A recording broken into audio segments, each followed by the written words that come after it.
नासिक से टीसीएस की जो घटनाएँ आ रही हैं, जो बातें आ रही हैं, वो सोशल मीडिया के थ्रू आ रही हैं और कुछ गोदी मीडिया के एंकर अपने हैंडल से बता रहे हैं कि कितना बड़ा, कितना भयंकर, कितना खौफनाक रैकेट चल रहा था हिंदुओं के खिलाफ। तो यहाँ पर जो यूनिट है नासिक का, उनको नासिक में जो वहाँ पे 148 लोग कुल मिलाकर काम करते हैं, तो वहाँ पे एक ऐसा गिरोह या समूह पकड़ा गया है, ये सामूहिक धर्मांतरण या फिर इस टाइप की गतिविधियों में लिप्त है। और वो सारा जो है तो ये टीसीएस के एम्प्लॉय थे। कॉर्पोरेट में महिलाएं पुरुष आपस में दोस्ती मैत्री का आगे बढ़ के अफेयर भी होता है। तो जहाँ पे ये अपनी मर्जी के खिलाफ कुछ बात होती है, तो वहाँ पे एक केंद्र सरकार ने जो एक यंत्रणा शुरू की है, जिसको पॉश कहते हैं। तो आप सीधे से वहाँ पे एचआर के पास एक लिखित तकरार दे सकते हैं और उसके बिना पर उनकी इंटरनल जांच होती है और जो उसके ऊपर सख्त कार्रवाई होनी चाहिए। क्योंकि टाटा समूह की कंपनी उसमें का नाम आया, तो बहुत बड़ा इश्यू बन गया, नेशनल इंटरनेशनल लेवल पे उसकी चर्चा हुई। जो कॉलेज के ज़माने से दोस्त थे वो, और टीसीएस में जॉब लगाने के लिए वो लड़के ने ही उसको मदद किया था। तो वो लड़का जो है तो शादीशुदा था, उसको बच्चा भी था एक, और उनका अफेयर हुआ। अफेयर होने के बाद बात काफ़ी आगे बढ़ी। उसके घर पे जब वो जाने लगी, तो घर पे उसने कुछ उपवास या रोज़े भी रखे थे, तो घरवालों को शक हुआ लड़की के कि ये जो है तो इसकी दोस्ती ये लड़के से ज़्यादा है और ये ऐसे बिहेवियर क्यों कर रही है। कि वो लड़की के माता-पिता को वो ये बात समझ में आई, तो उन लोगों ने एक पॉलिटिकल पार्टी के कार्यकर्ताओं को संपर्क किया। तो उसने पुलिस को कंप्लेंट की, और पुलिस ने फिर क्या किया इसके बारे में, ये बहुत इंटरेस्टिंग है। पुलिस पुलिस ने टीसीएस को, या टीसीएस के वहाँ की जो जिम्मेदार है, हेड ऑफ द ब्रांच है, उस उनसे संपर्क न करते हुए ये कोवर्ट ऑपरेशन या गुप्त तरीके से एक ऑपरेशन किया। 7 से 8 महिला कांस्टेबल को एक वहाँ पे एम्प्लॉय किया, हाउसकीपिंग डिपार्टमेंट में कहे, या फिर ऐसे दूसरे छोटे-छोटे जॉब पे। नमस्कार दोस्तों, मेरा नाम हैदर अब्बास नकवी है और आप लोग मुझको इस वक्त दा स्वतंत्र पर देख रहे हैं। आप देख सकते हैं कि हमारे बराबर की स्क्रीन पे मुंबई से हरीश शेख साहब जुड़ चुके हैं, वरिष्ठ संवाददाता हैं, ज़मीनी रिपोर्ट करते हैं और आज हम जो बात करने जा रहे हैं, जिसको समझेंगे, वो टीसीएस को समझेंगे। जी हाँ, क्योंकि सोशल मीडिया बहुत एक्टिव होता है, सब जगह से आपको खबरें आ रही होंगी। टीसीएस में कहा जा रहा है कि एक ऐसा गैंग पकड़ा गया है, जो धर्मांतरण कर रहा है, लड़कियों को मुसलमान बना रहा है, तरह-तरह की बातें आ रही हैं। पर सच्चाई क्या है? बवाल और बयान क्या आ रहे हैं? क्यों इस तरह का एक एजेंडा क्रिएट किया जा रहा है? इसकी हकीकत क्या है? इसको हम समझेंगे परत-दर-पर फैक्ट के साथ और लोग क्या कह रहे हैं एकदम हकीकत के साथ। भाई साहब बहुत-बहुत शुक्रिया द स्वतंत्र के साथ जुड़ने के लिए। अब आपका नासिक से टीसीएस की जो घटनाएँ आ रही हैं, जो बातें आ रही हैं, वो सोशल मीडिया के थ्रू आ रही हैं और कुछ गोदी मीडिया के एंकर अपने हैंडल से बता रहे हैं कि कितना बड़ा, कितना भयंकर, कितना खौफनाक रैकेट चल रहा था हिंदुओं के खिलाफ। इसकी हकीकत क्या है? अगर इसको आप समझा पाएँ हमारे दर्शकों को तो प्लीज़। जी हैदर साहब, बहुत-बहुत शुक्रिया। दरअसल महाराष्ट्र में जो नासिक जो ज़िले का कलेक्टर का की जगह है, काफ़ी इकोनॉमिकली और इंडस्ट्रियली डेवलप्ड सिटी है, और जो देश में जो सबसे ज़्यादा अंगूर जहाँ पे होते हैं, वो वही डिस्ट्रिक्ट है नासिक, और प्याज़ के लिए भी बहुत ज़्यादा मशहूर है नासिक ज़िला। तो बेसिकली पिछले 2 हफ्ते पहले यहाँ से खबर आई कि यहाँ पर जो टाटा कंसल्टेंसी सर्विसेज़, जो बहुत प्रतिष्ठित कंसल्टेंसी सर्विस है भारत की, और टाटा ग्रुप की ये एक कंपनी है।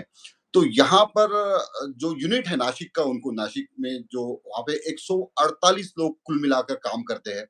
तो वहाँ पे एक ऐसा गिरोह या समूह पकड़ा गया है, जो ये सामूहिक धर्मांतरण या फिर इस टाइप की गतिविधियों में लिप्त है, और वो सारा जो है तो ये टीसीएस के एम्प्लॉय थे। तो दरअसल हुआ यूं कि इसकी ये मामला कैसे सामने आया, तो इसके बारे में भी काफी उलट सुलट खबरें आई, और काफी बवाल खड़े किया किया गया।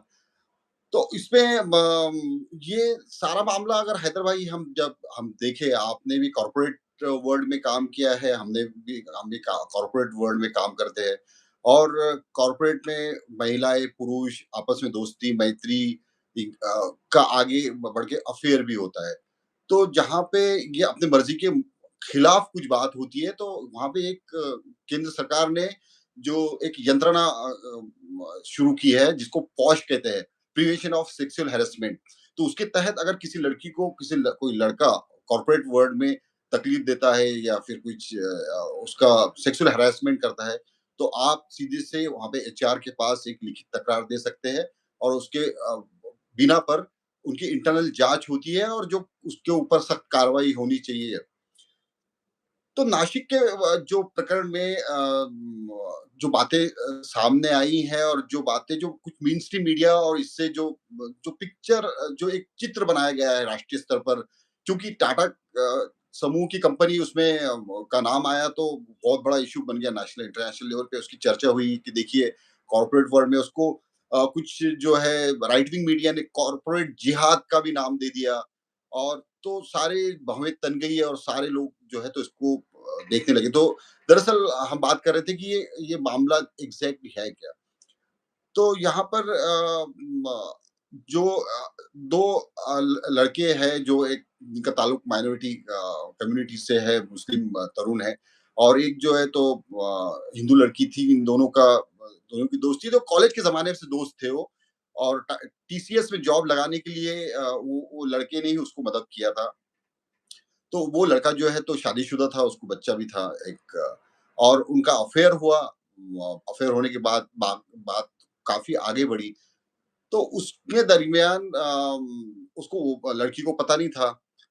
तो उसने उसके खिलाफ एक उसके घर पे जब वो जाने लगी तो घर पे उसने कुछ उपवास या रोज़े भी रखे थे, तो घरवालों को शक हुआ लड़की के कि ये जो है तो इसकी दोस्ती ये लड़के से ज़्यादा है और ये ऐसे बिहेवियर क्यों कर रही है।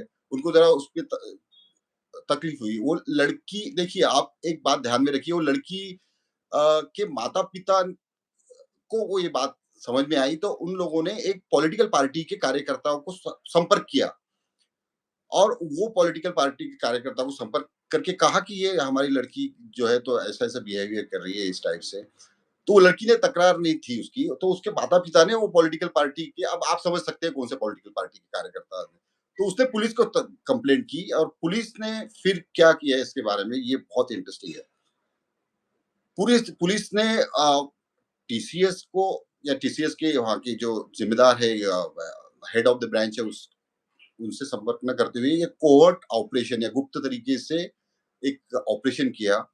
7 से 8 महिला कांस्टेबल को एक वहाँ पे एम्प्लॉयी किया, हाउसकीपिंग डिपार्टमेंट में कहे या फिर ऐसे दूसरे छोटे-छोटे जॉब पे और 1-2 हफ्ते उन्होंने कोवर्ट गुप्त तरीके से ये ऑपरेशन किया। वो कार्यकर्ता की कंप्लेंट के बेसिस पे पुलिस ने कहा नहीं है अभी कि कौन सी पार्टी का कार्यकर्ता था वो, इसका उन्होंने खुलासा नहीं किया है। तो फिर 2 हफ्ते के ये कोर्ट ऑपरेशन के बाद पुलिस कहती है कि हमारे पास काफ़ी सबूत मिल चुके हैं इसके और बहुत सारा मटेरियल मिल मिल गया है। उसके बिना पे उन्होंने तफ्तीश शुरू की। तफ्तीश शुरू करने के बाद फिर पुलिस ने एक बंदे को पकड़ा वहाँ पे एक जो है तो कर्मचारी को पकड़ा उसके बाद फिर दूसरे को बुलाया और दूसरे को कहा कि ये जो है तो आपकी आपकी कुछ हमको स्टेटमेंट लेनी है। फिर उसको इस टाइप से अभी तक 9 लोगों को वहाँ पे पुलिस ने अरेस्ट किया है। तो आप इसमें आरोप क्या है एग्ज़ैक्टली उन पर? तो इसमें आरोप ये है कि ये दोस्ती करना, उसके बाद सेक्सुअल हैरेसमेंट का उसमें कुछ उल्लेख है क्योंकि 7 से 8 एफआईआर जो है तो अलग-अलग जगह दाखिल हुई है वहाँ पे पुलिस में। राज्य सरकार ने जो तो स्पेशल इन्वेस्टिगेटिव टीम एसआईटी की भी स्थापना की है। वो आरोपी के जो वकील है जिन्होंने प्रेस कॉन्फ्रेंस दी थी नासिक में, उनका कहना था कि इसमें ज़बरदस्ती से धार्मिक धर्मांतरण का कहीं उल्लेख नहीं है। इसमें सेक्सुअल हैरेसमेंट और ये सारी चीज़ें जो है इसका उल्लेख है। तो इस टाइप से ये मामला और बाद में फिर अभी पुलिस ने जो कोर्ट ऑपरेशन किया और जो जिस टाइप से 7-8 लोगों को फटाफट अरेस्ट करके तो उससे ऐसा इसको प्रतीत किया जा रहा है कि बहुत बड़ा अंतर्राष्ट्रीय जो है तो एक साजिश के तहत ये सब किया जा रहा है। हालाँकि अ, नासिक के नासिक नासिक जिले के येवला से जो छगन भुजबल एमएलए चुन के आते हैं, उन्होंने भी स्टेटमेंट किया है कि देखिए किसी कंपनी के अगर किसी मतलब सारे आम में से 4 आम अगर सड़ गए, तो सारे आम हम फेंकते नहीं है। तो ये कंपनी को ही शहर से बेदखल करने की जो डिमांड लोग कर रहे हैं, ये गलत है। जो लोगों ने गलती की होगी, जो लोगों ने सेक्सुअल हैरेसमेंट भी किया तो उनके खिलाफ कार्रवाई होनी चाहिए, पुलिस कर रही है उसके बारे में खिलाफ। लेकिन सारे के सारे समूह को, गुट को बदनाम करना, कंपनी को बदनाम करना, ये गलत है। तो इस टाइप की रिएक्शन छगन भुजबल ने दी थी। तो ये सारा कुछ मामला इसका है ये हैदर भाई। इसमें हम ये भी जानना चाहेंगे जो 8 या 9 लोग जिनको पकड़ा गया है, ये सारे एक ही समुदाय से आते हैं? क्या इसमें और भी कुछ लोग हैं? देखिए गुरुवार के दिन इंडियन एक्सप्रेस ने एक खबर वहाँ पे प्रकाशित की है। वो 8 आरोपियों में से एक आरोपी की पत्नी का इंटरव्यू जो है तो इंडियन एक्सप्रेस के रिपोर्टर ने वहाँ नासिक में जाकर लिया है। तो वो एक आरोपी के पत्नी का वो कौन-सा आरोपी है वो तो उसका नाम इंडियन एक्सप्रेस ने छापा नहीं है, लेकिन उसमें वो पत्नी का कहना है कि देखिए ये शुद्ध रूप से एक फँसी हुई प्रेम कहानी है। मतलब उनके रिलेशनशिप जो है दोनों के एक युवा और युवती का, इनका एक प्रेम प्रकरण था। ये जो है तो ये अनबन हुई और उसमें से फिर सारा कुछ इतना बड़ा बवाल उसका खड़ा किया गया है। तो ये सारे लोग सारे एक एक ही कम्युनिटी के हैं, सारे मुस्लिम तरुण है। तो उनको अभी अरेस्ट किया और एक जो है वहाँ पे एचआर हेड जो है अश्विनी चैनानी उनको भी अरेस्ट किया गया है। उन पे आरोप लगाया गया है कि उन्होंने जो ओरल तकरार मतलब ओरल जो कंप्लेंट हुई थी, उस पे एक्शन नहीं ली। ये उन पे आरोप है और उनको भी पकड़ा गया है। हाँ, ये नाम है शफ़ी शेख, आसिफ अंसारी, तौफीक अख्तर, शाहरुख कुरैशी, रज़ा मेनन, दानिश शेख और अश्वनी चैनानी। दूसरा हम जैसे जितने ये कॉर्पोरेट होते हैं, इसमें जब एम्प्लॉयी को लिया जाता है, तो अब एक एजेंसी होती है जो उस इंक्वायरी भी करती है, जिस एम्प्लॉयी को आप अपॉइंट करते हैं, उससे पहले उनके घर पे जाकर इंक्वायरी भी होती है, उसका कैरेक्टर भी देखा जाता है, सब कुछ होता है, ये पूरा प्रोसेस होता है। और जैसा कि आपने बताया कि खुद हर कॉर्पोरेट में एक डिपार्टमेंट होता है, जिसमें वुमेन के बारे में अगर कोई लड़की के साथ कुछ बदतमीज़ी करता है, बदसलूकी करता है, तो उसका अपना डिपार्टमेंट होता है। तो इन सब मामले में टीसीएस का क्या कहना है? इस पर कुछ हुआ है कि ये टीसीएस ने तो अभी तक कुछ शायद कहा नहीं है या कहा है, लेकिन बाहर मीडिया में सारी खबरें फैल रही हैं, एक नई-नई थ्योरियाँ आ रही हैं। देखिए, सबसे पहले तो जो खबरें आई थी जब वहाँ पे टीसीएस के ऑफ़िस के बाहर नासिक शहर के भारतीय जनता पार्टी के कार्यकर्ताओं ने निदर्शन किया था।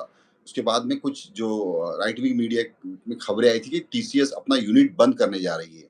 हालाँकि उसके बाद मैंने आपको कहा कि ये जो मंत्री है Chhagan Bhujbal food and civil supplies के, उन्होंने कहा था कि देखिए कोई कंपनी जो शहर में आती है तो काफ़ी उनको बनाना पड़ता है, काफ़ी मेहनत से और इस टाइप से आप कॉर्पोरेट्स को बेदखल बाहर नहीं कर सकते शहरों के, शहर को एक बहुत बड़ा फ़ायदा होता है। तो टीसीएस का बाहर जाने का कुछ सवाल नहीं आता, तो वो तो क्लियर हो गया। उसके बाद चंद्रशेखरन जो है टाटा समूह के उनका भी स्टेटमेंट आया, उन्होंने कहा कि देखिए, हम जो है तो बड़ी गंभीरता से इस विषय को ले रहे हैं और हम हमारे इंटरनल इंक्वायरी कर रहे हैं। उसके लिए उन्होंने जो लंदन स्थित डेलॉइट कंपनी है उसके उसकी मदद ले रहे हैं और ट्राई लीगल नाम की एक भारत की बहुत बड़ी लीगल फर्म है, तो उससे ले रहे हैं और उनकी जो आरती सुब्रमण्यम है सीओओ टीसीएस की, तो वो उसको लीड कर रही है। तो बहुत ज़्यादा हाई लेवल पर इसकी इंक्वायरी इंटरनल चल रही है और टीसीएस ने ये क्लियर किया है कि देखिए नासिक के यूनिट में उनकी जो बीपीओ यूनिट है वहाँ पर ये जो सेक्सुअल हैरेसमेंट की केस का जो ज़िक्र और मीडिया में और ये पुलिस के एफआईआर में किया गया है। तो इसकी कोई लिखित तकरार जो है, कंप्लेंट जो है, वो नासिक यूनिट को प्राप्त नहीं हुई थी, किया नहीं गया था। तो ये टाटा कंसल्टेंसी सर्विसेज़ ने की तरफ से क्लैरिफ़िकेशन आया है। अच्छा, ये भी हम आपसे जानना चाहेंगे, इन लोगों को ऑफिस प्रेमिसेस से पकड़ा गया है कि सबको अलग-अलग घरों से इनको अरेस्ट किया गया है? इसकी कोई जानकारी हो तो? नहीं, इसकी देखिए कुछ लोग तो छुट्टी पे थे इसके और बहुत सारे लोगों को पता भी नहीं था इतने डीप लेवल पे इंक्वायरी कोर्ट ऑपरेशन चल रहा है। तो एग्ज़ैक्टली कहाँ किस लोकेशन से पकड़ा गया है ये तो नहीं पता लेकिन उनकी अब अरेस्ट करने से पहले कई बार इंक्वायरी भी होती है, पुलिस स्टेशन बुलाया भी जाता है, 1-2 बार इंक्वायरी होने के बाद भी अरेस्ट होती है।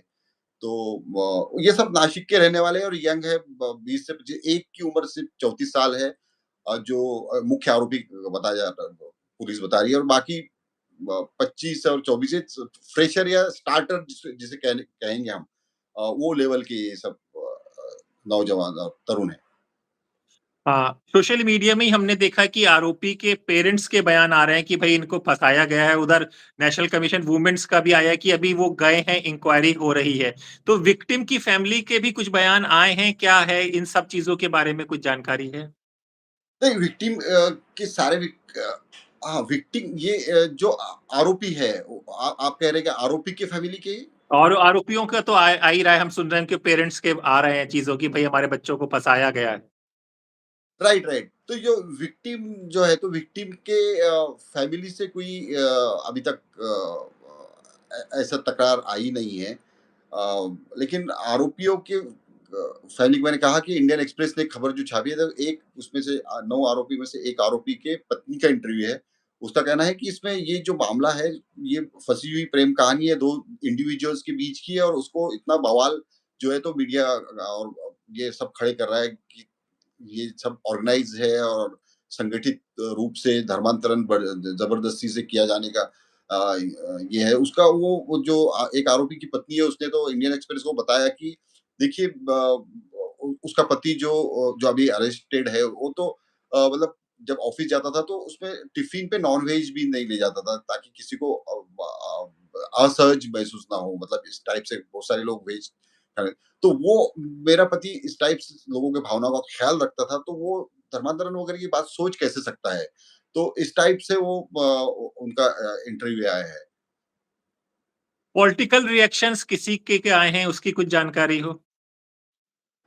देखिए पॉलिटिकल जो रिएक्शन आ रही है, जो सांस्कृतिक संगठन है या भारतीय जनता पार्टी के कार्यकर्ताओं ने काफ़ी धरने आंदोलन भी किया था टीसीएस कंपनी के सामने वहाँ पर और जो कल्चरल ऑर्गेनाइजेशन है, उनकी तरफ से ये रिएक्शन आ रही है कि इस टाइप का ये जो बहुत बड़ा कांड है और बहुत बड़ा जो साजिशें रची जा रही है, इस टाइप से और मुख्यमंत्री ने तो ज़ाहिर किया है कि उसके जो है तो आईपीएस स्तर की आईपीएस पुलिस ऑफिसर के नेतृत्व में एसआईटी स्थापित की गई है और अभी जाँच चल रही है उसकी।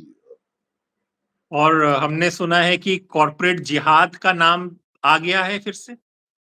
जी, तो बेसिकली इसमें कॉर्पोरेट जिहाद जो जिहाद शब्द का मतलब गैर इस्तेमाल जो है तो अलग-अलग नैरेटिव सेट करने के लिए किया जाता है और तो उसमें ये कॉर्पोरेट नया नया शब्द शामिल हो गया है। तो मैंने आपको कहा कि ये जो थोड़ा राइट विंग मीडिया का है या फिर उनका जो इकोसिस्टम है या फिर जो इन्फ्लुएंसर है राइट विंग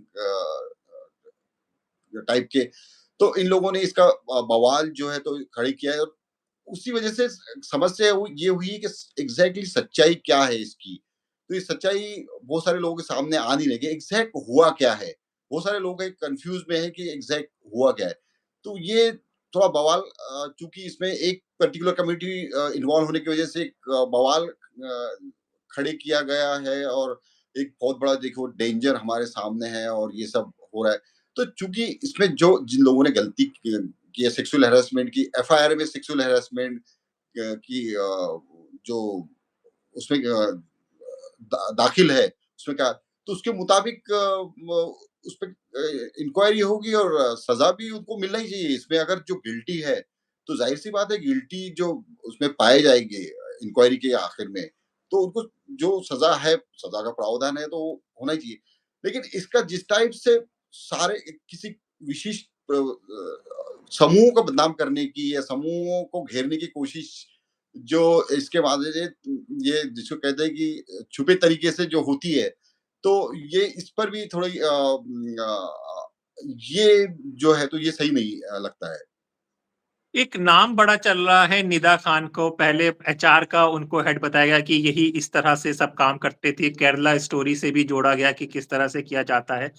फिर ये भी हम लोग सोशल मीडिया ही पढ़ रहे हैं कि उन्होंने ज़मानत की अर्ज़ी भी कर दी है, वो प्रेग्नेंट है। इनकी क्या कहानी है, इनकी क्या सच्चाई है, ये भी थोड़ा समझा दीजिए? नहीं, नहीं देखिए निदा खान के बारे में टीसीएस का भी क्लैरिफ़िकेशन आया है कि उनका कहना है कि ये निदा खान नाम की जो एम्प्लॉयी नासिक टीसीएस में काम करती थी, तो ये कोई एचआर नहीं थी, ये कोई एसोसिएट थी। इसका एचआर की फंक्शनिंग जो है तो वो अलग होते हैं, उसको पावर्स और अधिकार भी अलग होते हैं एचआर के, तो ये एचआर नहीं थी। तो इसको जब उसमें आरोपियों की यादी में इसको जोड़ा गया तो वो एंटिसिपेटरी बेल जो है वो लेने के लिए कोर्ट गई तो जाहिर-सी बात है कि वो जो आरोपियों के वकील हैं उन्होंने भी क्लियर किया है, निदा खान के वकील ने भी कि वो कोई अंडरग्राउंड नहीं हुई थी, वो कोई भागी नहीं थी, वो बेसिकली एंटिसिपेटरी बेल के लिए उन्होंने कोर्ट में अर्जी दाखिल की थी। उस दरमियान अगर वो एंटिसिपेटरी बेल कोर्ट रद्द करता है तो जाहिर-सी बात है निदा खान को भी अरेस्ट होना ही है। तो ये स्टोरी है निदा खान एक चलते-चलते एक सवाल इस तरह के जो घटनाक्रम होता है, हमने कुछ सालों से पहले यूपी अपने नॉर्थ इंडिया में ज़्यादा होता था। महाराष्ट्र, मुंबई, नासिक जैसे शहर इन सब चीज़ों की खबरें हम नहीं सुनते थे।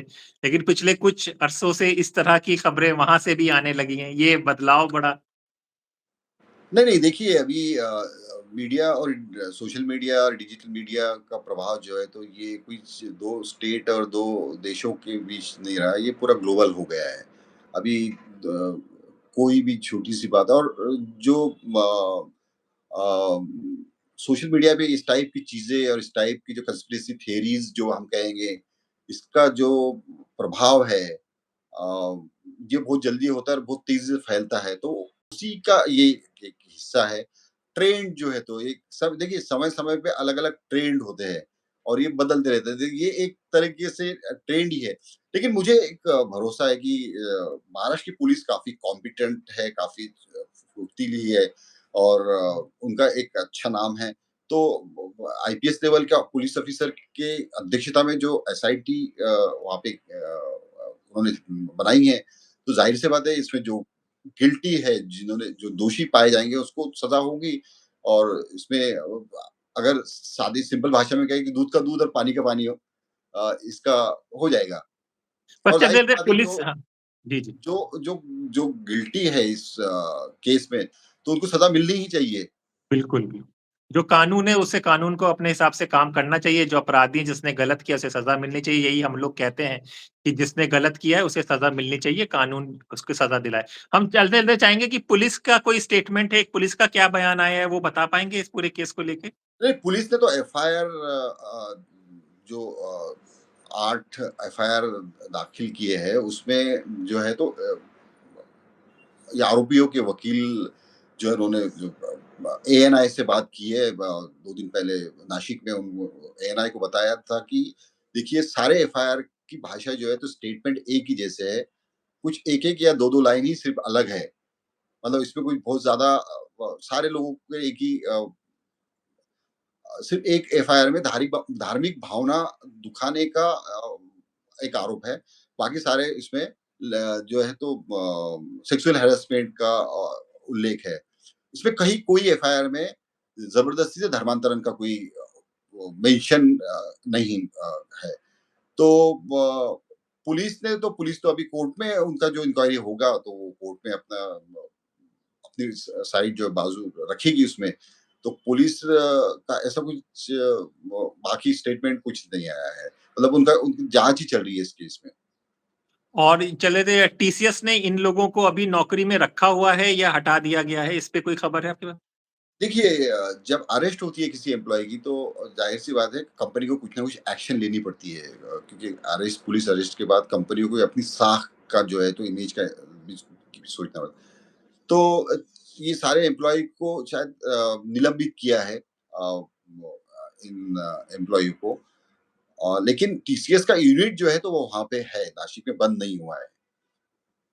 ठीक। और शुक्रिया। अब टीसीएस की खुद की मैंने आपको बताया कि डेलॉयट और ट्राइलीगल कंपनी की मदद से उनका इंटरनल भी इंक्वायरी हो रहा है।